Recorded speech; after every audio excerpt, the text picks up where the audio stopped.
Hello everyone, welcome to our channel. Today's cooking video, mixed seafood curry recipe. This video is dedicated to all Kannada subscribers and viewers. Is requested in the Kannada language. If you don't know the language, no worries. I have shared in the description how to make this recipe. You can translate into your favorite language. Let's start by welcoming you in Kannada. ಸಮಸ್ತ ಕನ್ನಡಿಗರಿಗೂ ನನ್ನ ಚಾನೆಲ್ಗೆ ಸ್ವಾಗತ. ಮೊದಲನೇದಾಗಿ mixed sea food ಪ್ಯಾಕೇಜನ್ನು ನಾನು ಆಲ್ಡಿ ಅನ್ನೋ ಶಾಪಲ್ಲಿ purchase ಮಾಡಿದ್ದೇನೆ. ಇದರಲ್ಲಿ ಏನೇನಿದೆ ಅಂತ ನೋಡೋಣ.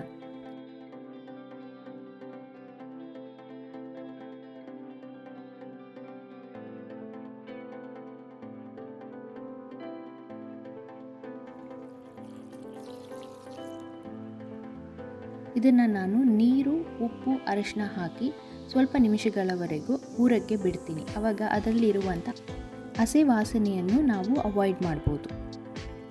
ಅದನ್ನು ಒಂದು ಪಕ್ಕಕ್ಕಿಟ್ಟು ಬೇಕಾಗಿರುವಂಥ ಸಾಮಗ್ರಿಗಳನ್ನು ನೋಡೋಣ. ಒಂದು ಬಿಗ್ ಟೊಮೆಟೊ, ಅದನ್ನು ಮಿಕ್ಸಿಯಲ್ಲಿ ಗ್ರೈಂಡ್ ಮಾಡಿ ಪೇಸ್ಟ್ ಮಾಡಿ ಇಟ್ಕೊಳ್ಳೋಣ. ಶುಂಠಿ ಬೆಳ್ಳುಳ್ಳಿ ಪೇಸ್ಟ್, 2 ಮೀಡಿಯಮ್ ಸೈಜ್ ಈರುಳ್ಳಿ,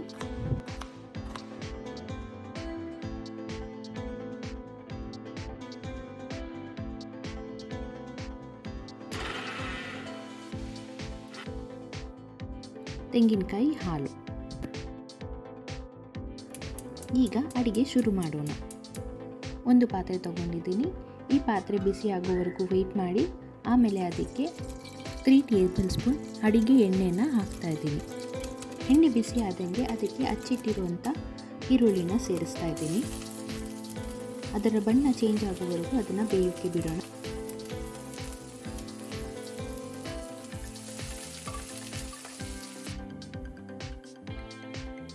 ತ್ರೀ ಟೇಬಲ್ ಸ್ಪೂನ್ ಶುಂಠಿ ಬೆಳ್ಳುಳ್ಳಿ ಪೇಸ್ಟನ್ನು ಸೇರಿಸ್ತಾ ಇದ್ದೀನಿ.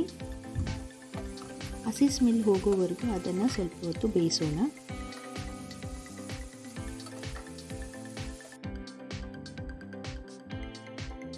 ಆನಂತರ ಅದಕ್ಕೆ ನಾನು ರುಬ್ಬಿಟ್ಟಿರುವಂಥ ಟೊಮೆಟೊ ಪೇಸ್ಟನ್ನು ಇಲ್ಲಿ ಸೇರಿಸಿ ಚೆನ್ನಾಗಿ ಮಿಕ್ಸ್ ಮಾಡಿಕೊಳ್ಳೋಣ. 1/2 ಟೀ ಸ್ಪೂನ್ ಅರಿಶಿನ ಪುಡಿ, 2 ಟೀ ಸ್ಪೂನ್ ಕರಿ ಪೌಡರ್ನ ನಾನಿಲ್ಲಿ ಯೂಸ್ ಮಾಡ್ತಾ ಇದ್ದೀನಿ. ಇದು ನಾನು ಮನೆಯಲ್ಲೇ ಮಾಡಿರುವಂಥ ಕರಿ ಪೌಡರ್. ಯಾವುದೇ ಒಂದು ಸೀ ಫುಡ್ ಅಡುಗೆ ಮಾಡುವಾಗ ನಾನು ಈ ಕರಿ ಪೌಡರ್ನ ಯೂಸ್ ಮಾಡ್ತೀನಿ. ಇದು ಹೇಗೆ ಮಾಡೋದು ಅಂತ ನಾನು ಡಿಸ್ಕ್ರಿಪ್ಷನಲ್ಲಿ ಕೊಟ್ಟಿದ್ದೀನಿ. 1/2 ಟೀ ಸ್ಪೂನ್ ಧನಿಯಾ ಪುಡಿ, 1 ಟೀ ಸ್ಪೂನ್ ಖಾರದ ಪುಡಿ,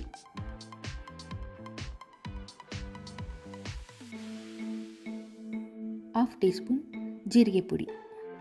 ಎಲ್ಲವನ್ನು ಒಂದು ಬಾರಿ ಚೆನ್ನಾಗಿ ಮಿಕ್ಸ್ ಮಾಡಿಕೊಳ್ಳೋಣ.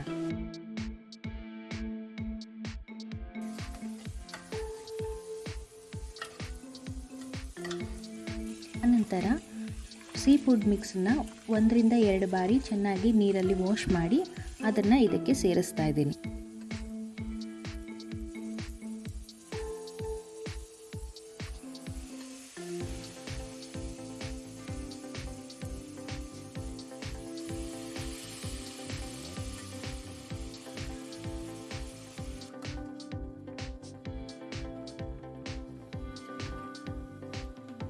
ರುಚಿಗೆ ತಕ್ಕಷ್ಟು ಉಪ್ಪನ್ನು ಸೇರಿಸೋಣ.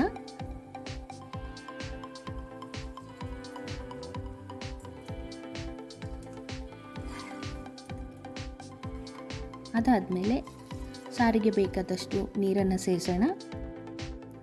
ತೆಂಗಿನ ಹಾಲನ್ನು ಸೇರಿಸ್ತಾ ಇದ್ದೀನಿ.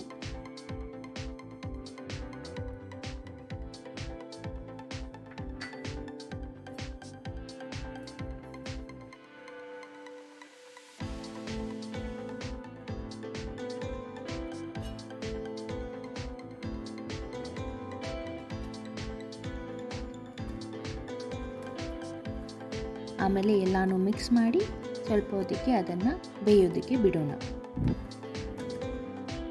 80 to 90% ಬೆಂದಾದಮೇಲೆ ಅದಕ್ಕೆ ನಾನು 1/4 ಟೀ ಸ್ಪೂನ್ ಮೆಂತ್ಯ ಪೌಡರನ್ನು ಹಾಕ್ತಿದ್ದೀನಿ. ಸೀ ಫುಡ್ ಮಾಡುವಾಗ ನಾವು ಸ್ವಲ್ಪ ಮೆಂತ್ಯ ಪೌಡರ್ ಸೇರಿಸೋದ್ರಿಂದ ಟೇಸ್ಟು ಚೆನ್ನಾಗಿರುತ್ತೆ. 5 ರಿಂದ 8 ನಿಮಿಷವರೆಗೂ ಬೇಯಿಸೋಣ. ಆಮೇಲೆ ಸ್ಟವ್ ಆಫ್ ಮಾಡಿ ಕೊತ್ತಂಬರಿ ಸೊಪ್ಪನ್ನು ಸೇರಿಸ್ತಾ ಇದ್ದೀನಿ. ಮಿಕ್ಸಡ್ ಸೀಫುಡ್ ಕರಿ ರೆಡಿಯಾಗಿದೆ. ಇದನ್ನು ನಾವು ದೋಸೆ, ಇಡ್ಲಿ, ಅನ್ನ ಯಾವುದರ ಜೊತೆಯಲ್ಲಿ ತಿನ್ನೋದಕ್ಕೂ ತುಂಬ ಟೇಸ್ಟಿಯಾಗಿ ಚೆನ್ನಾಗಿರುತ್ತೆ. ಈ ರೆಸಿಪಿನ ನೀವು ನಿಮ್ಮ ಮನೆಯಲ್ಲಿ ಟ್ರೈ ಮಾಡಿ. ಈ ವಿಡಿಯೋ ಇಷ್ಟ ಆದಲ್ಲಿ ಪ್ಲೀಸ್ ಲೈಕ್, ಶೇರ್, ಸಬ್ಸ್ಕ್ರೈಬ್ ಮಾಡಿ ನನ್ನ ಚಾನಲ್ಗೆ. ಮುಂದಿನ ವಿಡಿಯೋದಲ್ಲಿ ನೋಡೋಣ. ಧನ್ಯವಾದಗಳು. Be positive and spread positivity. Thank you.